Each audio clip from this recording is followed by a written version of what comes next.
ආයුවන් මේ ඔබ දකින සාකය මේ තමයි වැඳුම් පිදුම් ලබන කුසතන සාකය.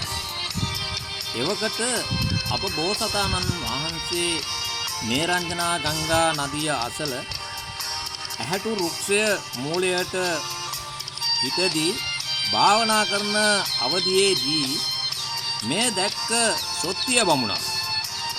අනේ මේ යෝගිතුමා බිම අසුන්ගෙන සිටින දැක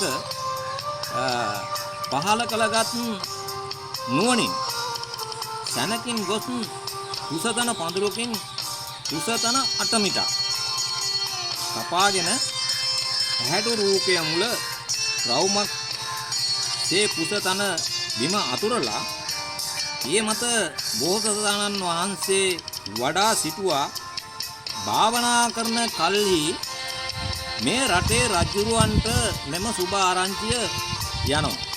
ඒ සැලුණු විගස ඒ රජුරව තමයි මුතලිංග නම් රජුරව.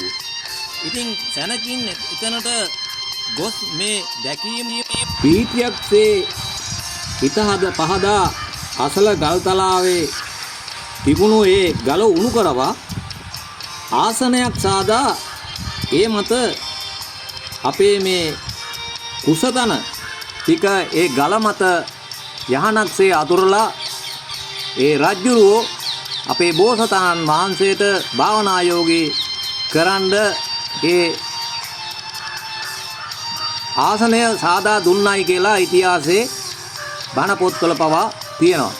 ඉතින් එතකොට මේ කුසතන සාකය ඇත්තෙන්ම අදත් වැදුම් පිදුම් ලබන ගොඩාක් දුරට පන්සල් ආශ්‍රිතව වෙදමහතුරුන්ගේ නිවාසවල මේ කුසතන සාකයක් අනිවාර්යයෙන්ම තියෙනවා. ඉතින් මේක මේ කුසතන සාකයක් අපිට තියෙනවා කියන්නේ ඊටාම සුබ නිමිත්තක්, සුබ සාකයක්, ඖෂධීය සාකයක්. මොකද ඖෂධ සඳහා මේක භාවිතා කරනවා. විවිධාකාර රෝග සඳහා මේ කුසතන සාකය භාවිතා කරනවා.